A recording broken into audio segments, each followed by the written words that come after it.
안녕하세요. 오랜만에 뉴트 영상으로 다시 찾아온 유튜브 한이말입니다. 사실 진작에 다른 영상을 제작해 업로드를 했어야 됐는데 제 게으름 때문에 이제서야 영상을 올리게 되었네요.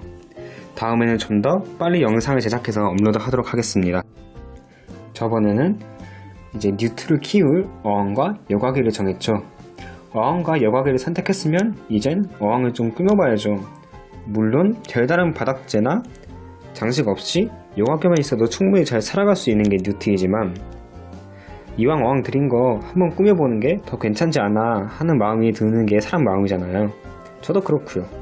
그래서 이번 영상을 통해 뉴트 어항을 꾸밀 때 주의해야 할 점 몇 개를 알려드리고 싶어 이 영상을 제작하게 되었습니다. 어항 바닥에 까는 바닥재는 여러 종류가 있죠. 자갈도 있고 모래도 있고 소일도 있죠. 뉴트를 키울 바닥재를 선택할 때는 딱 두 가지 생각하시면 됩니다. 첫째로 입자 크기가 임팩션이 일어나지 않을 정도로 작을 것. 둘째로 pH에 영향을 끼치지 않을 것. 왜 그러냐고요? 지금부터 차근차근 설명을 해드릴게요. 바닥재 입자 크기가 왜 작아야 할까요? 그 이유는 수색 뉴트가 먹이를 먹는 방식이 있습니다. 수색 뉴트가 먹이를 먹을 때 어떻게 먹는지 아시나요? 뉴트를 조금이라도 키워보신 분이라면 잘 아시겠지만 뉴트는 먹이만 먹지 않고 먹이와 그 주위에 있는 물을 빨아들여 같이 삼킵니다. 그렇기 때문에 먹이 주변에 있는 다른 이물질까지 삼키기도 하죠. 그러한 이물질이 무사히 뉴트 뱃속을 통과해서 똥과 같이 배출이 된다면 다행인데 만약 뱃속을 통과하지 못한다면 결국 인펙션, 즉 장막힘이 일어나고 뉴트는 폐사하게 됩니다. 그러므로 뉴트를 키울 때에는 흑사, 오색사, 컬러스톤 같은 굵은 산호사, 이런 입자가 굵은 자갈용 바닥재는 기피하시는 게 좋습니다. 이런 거 말하는 거예요. 이런 거. 이렇게 입자가 있는 거. 이런 거는 이제 뉴트들이 이제 먹이랑 같이 삼키면은 뱃속에 쌓이고 밖에서 죽어버리는 거죠. 절대 이런 바닥재는 쓰지 마세요. 저도 지금 이게 있긴 한데 안 쓰고 있어요. 몇 년째. 그렇다면 pH에 영향을 주는 바닥재는 왜 쓰면 안 될까요? 그 이유는 대부분의 뉴트는 중성의 pH를 선호하기 때문입니다. 딱 우리나라 수돗물 정도의 pH면 뉴트를 키우기에 적당해요. 그런데 pH가 높거나 아니면 낮은 바닥재에 넣게 되면 뉴트에게 맞지 않는 수질이 되기 때문에 뉴트 건강이 점점 좋지 않아지거나 아니면 달라진 물의 성질을 눈치채고 탈출을 시도하게 됩니다. 심하면 역시 뉴트가 폐사에 이를 수 있고요. 그렇기 때문에 pH를 많이 낮추는 종류의 소일이나 pH를 많이 올리는 산호산을 쓰시면 안 됩니다. 물론 중성을 유지하는 소일이라면 쓰셔도 돼요. 다만 대부분의 소일은 pH를 낮추는 경향이 강하기 때문에 중성을 유지하는 소일을 찾기는 쉽지 않으실 겁니다. 그렇다면 인펙션 걱정도 없고 pH에 영향을 주지 않는 바닥재로 무엇을 써야 될까요?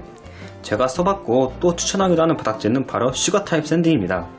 슈거 타입 샌드는 이름과 같이 마치 설탕처럼 입자가 고운 모래 바닥재를 뜻하는데요. 입자가 곱기 때문에 뉴트가 조금 삼킨다고 해도 똥과 같이 충분히 배출이 잘 되고 또한 먹이를 먹을 때도 뉴트가 모래만 곧 잘 내뱉습니다. 한마디로 인펙션 걱정이 없어요. 거기에 더해 pH에 영향을 끼칠 가능성도 거의 없고요. 이 영상에서 보시는 바닥재도 바로 슈거 타입 샌드입니다.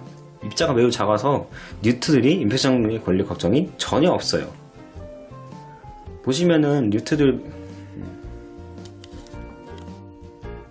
선택 폭도 꽤나 넓은 편이에요.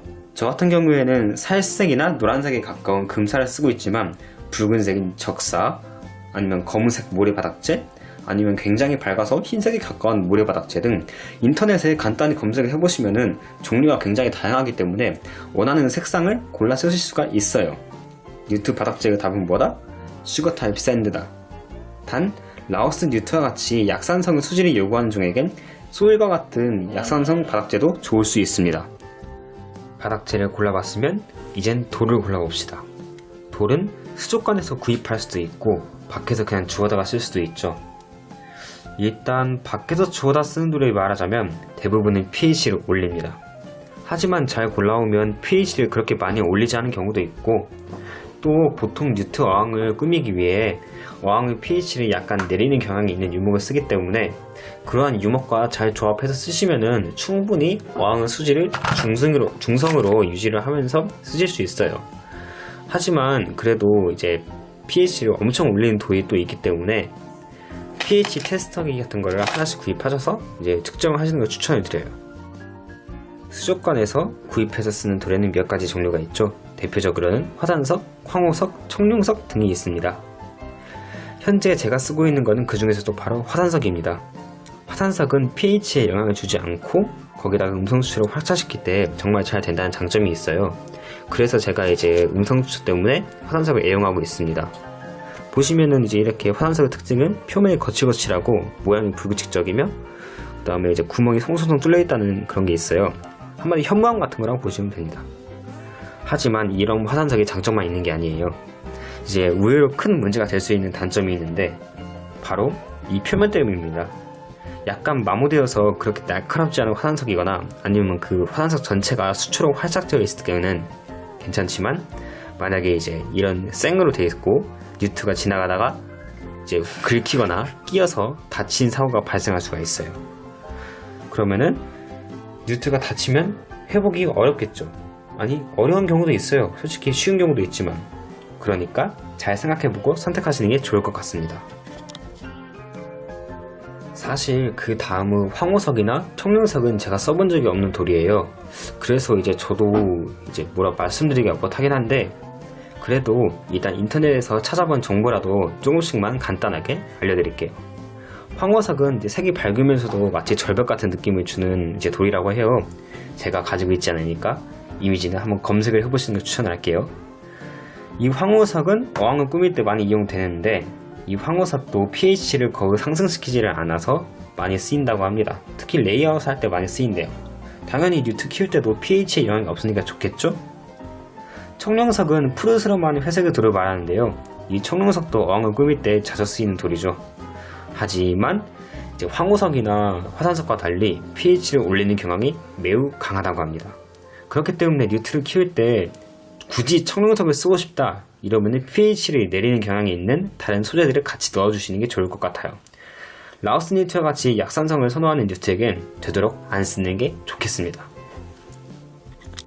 돌과 함께 어항을 꾸밀 때 자주 쓰이는 소재가 바로 유목이죠.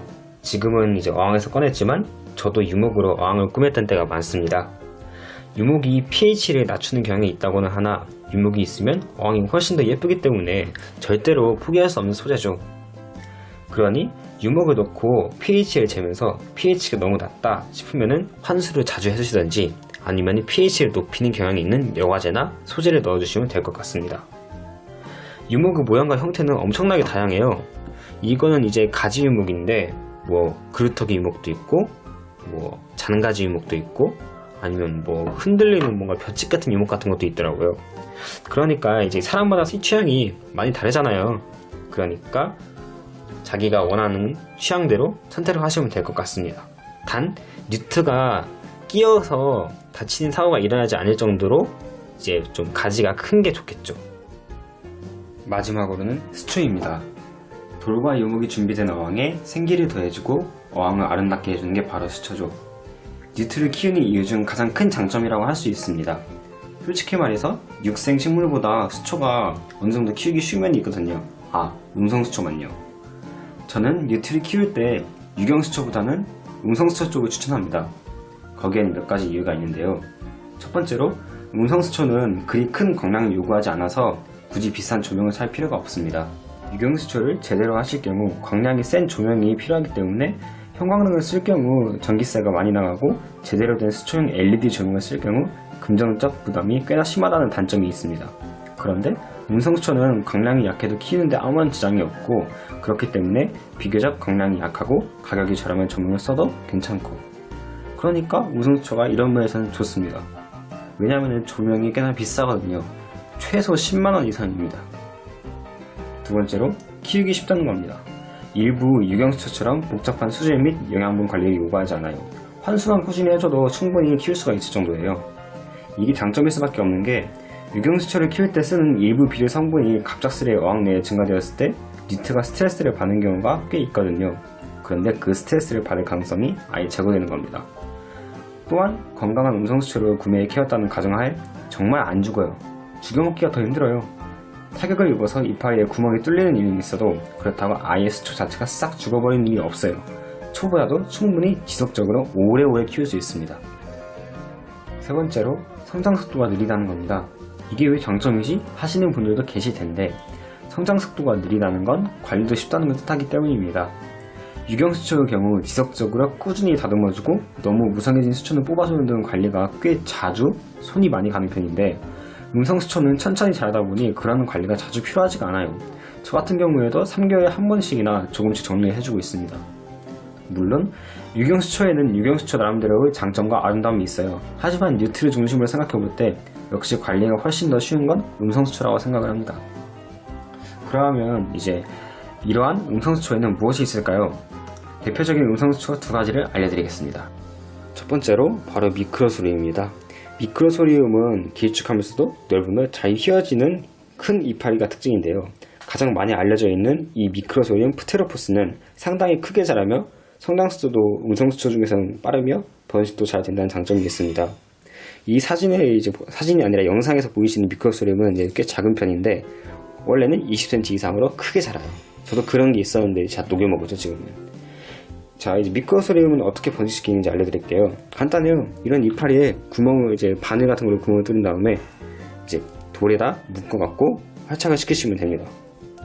물론 자라는 속도가 굉장히 느리기 때문에 답답해서 복장이 터져도 저도 모릅니다. 다만 이 미크로소리움이 단점도 있습니다.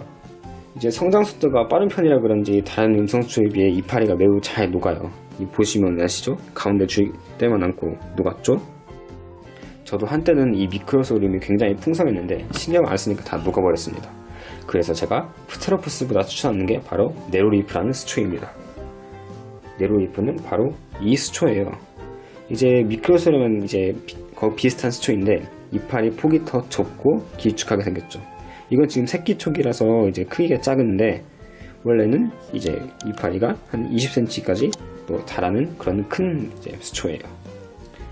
네로리프는 이파리가 얇잖아요. 그래서 안 녹아요. 이파리가 프테로포스처럼 잘 안 녹아요. 정말 관리를 정말 개판을 하지 않는 이상 거의 안 녹습니다. 거기다가 프테로포스처럼 엄청 폭풍 번식이 되진 않더라도 번식도 꽤나 잘 되는 편이고요. 저는 개인적으로 음성수초 중에서 이걸 제일 추천해요. 왜냐면 예뻐요. 제가 한번 보여드릴게요. 자, 보이시나요? 저기서 길쭉한 이파리. 제가 이거 지금 정돈이 제대로 안 돼 있어갖고 못 느낄 수 있는데 제가 키워본 음성수초 중에서 가장 예쁜 것 중 하나인 것 같아요. 마지막으로 추천드리는 미크로소리움은 바로 윈델롭입니다. 윈델롭은 이파리 끝이 갈라져서 작은 이파리로 나뉘는 듯한 특이한 모양을 내는 미크로소리움인데요. 이파리 수가 적어도 풍성한 느낌을 주기 쉽기 때문에 어항을 꾸밀 때 좋은 수초 중 하나예요.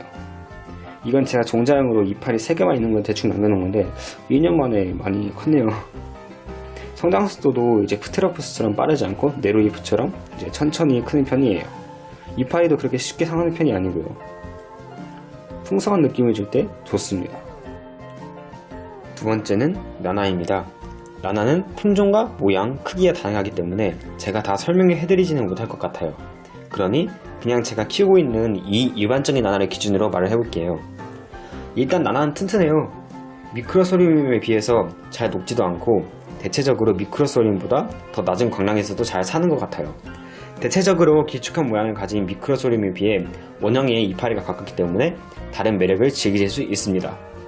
하지만 미크로소리움에 비해서 이파리에 이끼가 끼면 굉장히 볼썽사나워지는 면이 있는 게 단점이에요. 저 같은 경우에도 한번 이끼가 껴서 고생을 했다가 이번에 이끼 먹는 달팽이를 들여서 좀 해결이 됐거든요.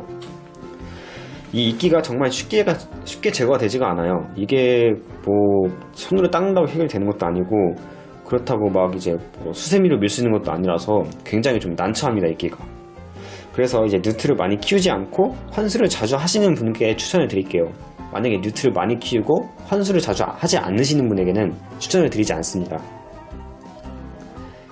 이걸로 이번 영상은 끝났습니다. 이번에 알려드린 것들은 좀 유용했나요? 아직 영상 편집이 어설퍼 한 부분씩 찍고 이어붙이기 그치고 있는 수준이라 많이 조잡하지만 그래도 이 영상이 뉴트를 키우려고 하시는 분들에게 도움이 많이 되었으면 좋겠습니다. 감사합니다.